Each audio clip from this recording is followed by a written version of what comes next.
we see this civic mess that you see all around on our screens here coming from Bengaluru's IT sector.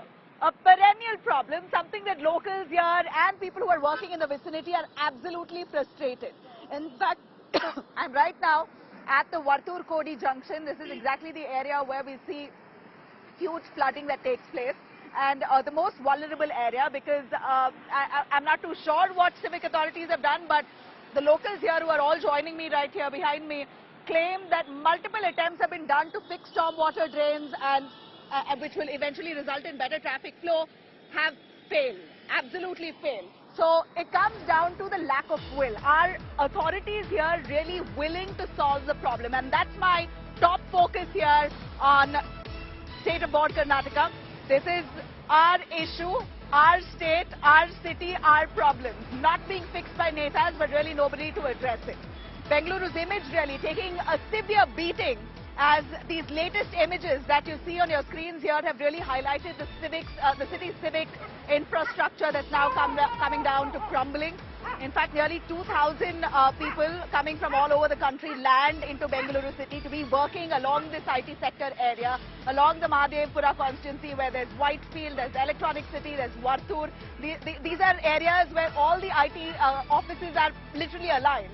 And this is the same area which is known as the jewel of the IT sector that has that's so pathetic when it comes to civic infrastructure that a lot of people have left the city as soon as they arrive because they can't really bear this kind of mess.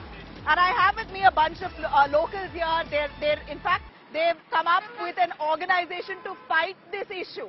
It's called Whitefield Rising. They've been fighting with the authorities to fix this issue for over a decade, but unfortunately have failed. I'm going to, in fact, ask this lady here, why don't you introduce yourself and tell us, you know, her house drowned with flood water very recently, about 2 days ago when Bengaluru rained. Why don't you explain to us what happened? You know, it wasn't even that much rain, and even then our street was completely locked and it takes hours and hours to drain. But specifically last year was really bad because our house kept filling with water over and over again, and I have small children and I actually have to evacuate with them. Last year I had to evacuate with them in the middle of the night on a ladder, you know, because that water has snakes, it has scorpions, it has electricity, it's full of sewage and it's inside my house. So I cannot, and then we had to be out of our house for 20 days, and then even after that it took me lakhs to refurbish my house, to get my power cables going again. So this year it's so traumatic. I'm really traumatic. I can't even imagine living in a house where every bout of rain you see the entire civic infrastructure exposed. And these are people who live in the vicinity, work in the vicinity. You must be bugged.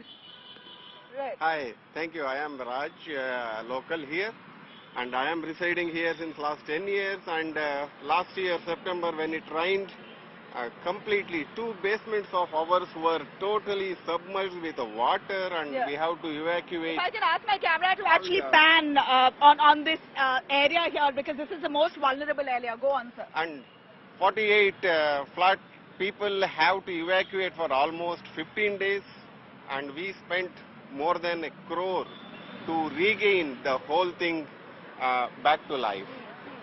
All right. What about you, sir? Yeah, I mean, this is a point where we are standing is the lowest point what we have in our locality, and any smallest rain of a 30 minutes. Yeah, actually, when I say the lowest point, I'm going to try and establish that in the visual here. If you could please step aside this way.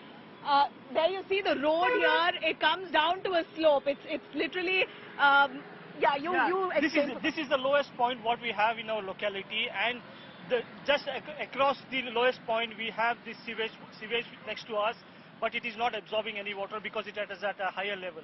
Right. So we actually, and this took us, the government spent a lot of money on this, close to crores of money to set up this nala, but it is still not taking water. It's still not fixed. I mean, and that's why we say that it's all been unplanned. You can't do patchwork and a quick fix to a problem as severe as this.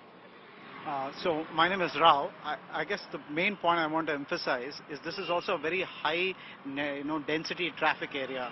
There's a Manipal hospital right here where a lot of ambulances come. The entire area is getting flooded because more than 2-3 kilometers distance, water keeps coming here. And this is the lowest point. It has nowhere to go. As your camera showed earlier, there's a physical barrier that has been constructed, this concrete bridge that prevents the water from draining any further. So this really has been a massive challenge for us. It is absolutely, and I think those visuals, today it's not raining and that's why I'm lucky to stand on this road and pull off this live. But otherwise, you see the visuals on our screens here, it's terrible. The one bout of rain, it doesn't even have to really shower. It does not have to be blinding rains, but a small shower is enough to drown this area. Hi, I'm Anupama and I want to make a note here that we are a very active community here. There are six communities who have been communicating to the authorities since 2013, since the time when these issues have started. We have clearly written in the letters to the chief engineer of stormwater drain that our problems are increasing year over year. They are getting worse by the year, and last year's rains have proven it. And the solutions that we are seeing are not appropriate is very clear, because the problem starts all the way uphill, where most probably from the topography study. What are these documents, ma'am? So these are letters that we have written to the chief engineer of stormwater drain. Since 2013 onwards we have records, and from 2017 we have been very actively attending the ward committee meetings, and every ward committee meeting. I can't even imagine that authorities are so insensitive when it comes to fixing your basic problem that you are paying taxes for. Yeah, thanks Nabila. This is Murli here. Yeah. For those of the viewers who don't know about this area, we are talking from Mahadevpura, which is the crowning jewel of the IT sector in the country, right? There are a lot of jobs that are being created here. On a daily basis, around 1,000 to 2,000 new people are coming into the city in search of jobs, right? And Mahadevpura is the highest direct and indirect tax generator within Bengaluru. Now, what you spoke about or what you just listened to are some of the symptoms of a systemic problem. I just want to highlight the systemic problem, right? Bengaluru is 800 square kilometers, but Mahadevpura alone constitutes 115 square kilometers. And we just have a handful of officials doing the civic administration in Mahadevpura.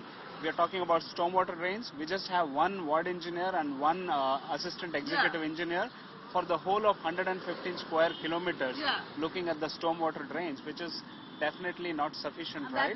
So your moot point here, you're looking for BBMP to be decentralized, a little focus specifically for the IT sector here? Absolutely. I think we need to be decentralized. We need to enable decentralization of civic administration here. For every little pothole and every little stormwater drain, today we have to go to the headquarters, which is 20 kilometers away from here. I think we need decentralization to happen. All right. We hope officials have really heard you. Is that your same point that you want to make? Yeah, the same point. My name is Sagar. I'm staying in an apartment called Brigade Harmony. Last year during the rain, our apartment basement was totally submerged with water. My God. And we lost our electrical installation, our STP, our generators, everything. Almost 1 crore worth of equipments we have to replace. Terrible. Sir, I'm sorry, but we're short on time. I really feel for you, but my only intention was to ensure that your issue is out there now for the netas to really see very close. And I hope that will also be your issue while you go to vote. Thank you very much.